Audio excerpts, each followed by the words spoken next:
क्योंकि उसका नाम राकेश किशोर है। क्या तुम्हारा बाप लगता वो? तुम्हारा ससुरा लगता वो कि तुम उस पे केस नहीं बुक करते? और कोई पोस्टर उठाता है तो 1300 लोगों पे केस बुक हो जाता है, 40 गिरफ्तार हो जाते हैं। इस दोस्तों और बुजुर्गों, सबसे शर्मनाक हरकत हमारे भारत के सुप्रीम कोर्ट में हुई कि एक शख्स जिसका नाम राकेश किशोर था, इसने चीफ जस्टिस के इजलास में कोर्ट नंबर 1 में चीफ जस्टिस के सामने जूता उतार कर फेंक दिया उसके कोर्ट में। इसका नाम क्या था? राकेश किशोर। हमारे भारत की सबसे बड़ी कोर्ट, सुप्रीम कोर्ट के जज जो है वो दूसरे दलित जज है। मैं हमारे दलित भाइयों को पैगाम देना चाह रहा हूं, हमारे अंबेडकरवादी आइडियोलॉजी को मानने वालों को पैगाम दे रहा हूं, जो बाबा साहेब अंबेडकर को मानते हैं उनको पैगाम दे रहा हूं, उन भारत के नागरिकों को जो संविधान को मानते हैं उनको पैगाम दे रहा हूं। ये तारीखी सरजमीन में खड़े होकर बोल रहा हूं, चीफ जस्टिस ऑफ इंडिया के कोर्ट में एक शख्स अपना जूता उठाकर चीफ जस्टिस के कोर्ट में फेंकता है। मेरे भाई, आप बताइए क्या हो रहा है? और जब उस शख्स ने नारा क्या लगाया, सुप्रीम कोर्ट के चीफ जस्टिस के इजलास में नारा क्या लगाया कि सनातन धर्म का अपमान नहीं सहेगा हिंदुस्तान।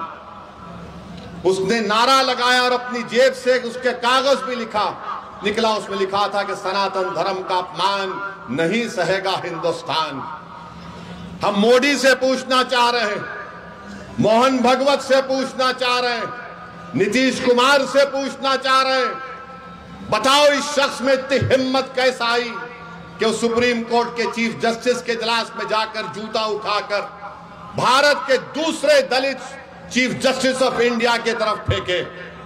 नरेंद्र मोदी, 11 साल आपके प्रधानमंत्री की मौजूदगी में इस तरह का जहर फैला दिया आपने। इसको हिम्मत कैसा हुई इस राकेश किशोर को? इसको ताकत कहां से मिली?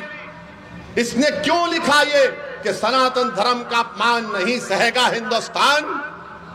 बताओ मोदी जी, क्या आपकी सरकार और आपकी पॉलिसियां जिम्मेदार नहीं है? जबकि सुप्रीम कोर्ट के चीफ जस्टिस ने कोई फैसला नहीं दिया, कुछ बात नहीं कि एक ओरल ऑब्जर्वेशन था उनका, मगर इसको तकलीफ हुई इस राकेश किशोर को। इसने चीफ जस्टिस ऑफ इंडिया के इजलास में आकर जूता उठाकर फेंक दिया।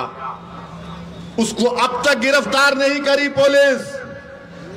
अगर उसका नाम असद होता तो अब तक मुझे गिरफ्तार कर लिया जाता। नाम क्या था? राकेश किशोर।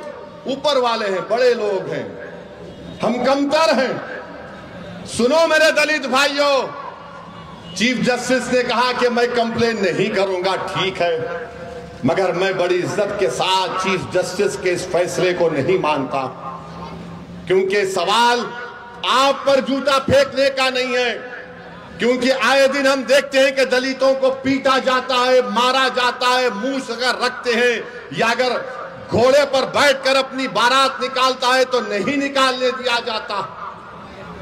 चीफ जस्टिस ने कंप्लेन नहीं की, हम मानते हो सही नहीं था, मगर दिल्ली पुलिस को क्या हुआ?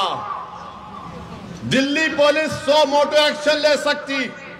और मैं आपको बता रहा हूं, देश को बता रहा हूं, जब हमारी संसद पार्लियामेंट में 2 नौजवान कूद गए संसद में, याद है? कूदे थे, कूदने के बाद एक धुआं उन्होंने छोड़ा, उन पर अनलॉफुल एक्टिविटीज प्रिवेंशन एक्ट लगाया गया। भारत के प्रधानमंत्री, दिल्ली की पुलिस आपके मातहत आती है और आप खाली एक बयान दे दिए, ये बहुत गलत हुआ। अरे आपको तो ये करना चाहिए था कि आप उस शख्स पर जिसका नाम राकेश किशोर है उस पर यूएपीए लगाते। यूएपीए लगाते, पुलिस खुद से कंप्लेन कर सकती है। अगर उसका नाम राकेश किशोर नहीं होता, उसका नाम असद होता, क्या करते पुलिस? बीजेपी वाले उसको बोलते उठाओ, कनेक्शन वहां से है, पड़ोसी मुल्क से आया, आईएसआई, आईसिस क्या क्या खोलते थे। और ये शख्स कह रहा है कि सनातन धर्म का अपमान नहीं सहेगा हिंदुस्तान।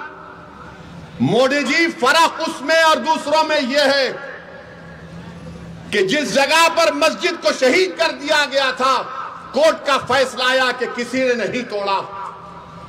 सुप्रीम कोर्ट का फैसला आया कि मस्जिद तुम्हारी नहीं है। सुप्रीम कोर्ट का फैसला ट्रिपल तलाक के बारे में आया। सुप्रीम कोर्ट का फैसला कई चीजों पर आया।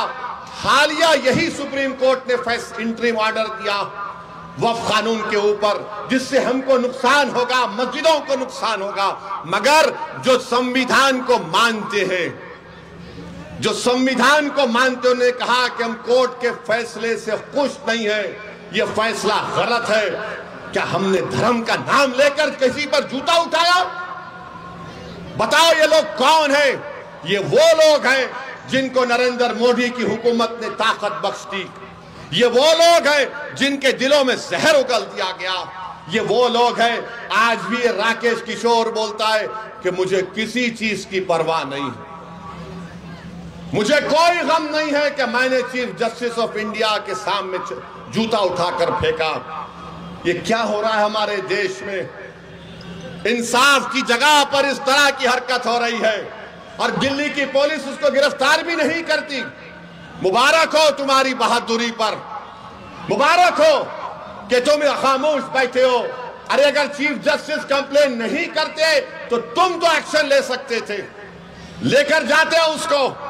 उत्तर प्रदेश में बच्चों को पकड़ा जाता है, पीटा जाता है और पुलिस की गाड़ी से उतारकर उनको बोलते हैं कि कान पकड़कर माफी मांगो, क्योंकि उसका नाम राकेश किशोर है।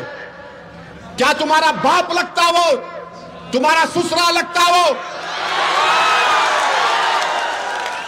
कि तुम उस पे केस नहीं बुक करते? और कोई पोस्टर उठाता है तो 1300 लोगों पे केस बुक हो जाता है, 40 गिरफ्तार हो जाते। सुप्रीम कोर्ट के चीफ जस्टिस के कोर्ट में जूता फेंकता है और ये लोग कोई केस रजिस्टर नहीं करते, पकड़ना तो दूर की बात। ये इंसाफ है, ये हमारे मुल्क का माहौल है, जिस देश के लिए हमने और आपने क्या क्या हमारे बुजुर्गों ने कुर्बानियां दी। दलितों को रुसवा करने की कोशिशें की जाती हैं। हम दलित भाइयों से कह रहे हैं कि पहचानो इन लोगों को।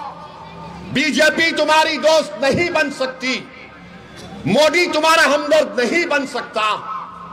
भारत की तारीख का दूसरा दलित चीफ जस्टिस ऑफ इंडिया है। ये चीफ जस्टिस ऑफ इंडिया के वालिद जो थे, उनके वालिद, जब बाबा साहेब अंबेडकर ने हिंदुइज्म को छोड़कर नागपुर में बौद्ध मजहब को इख्तियार किया तो उनके वालिद साथ थे बाबा साहेब अंबेडकर के। मेरे भाई, ये हालात हैं वतन अजीज के।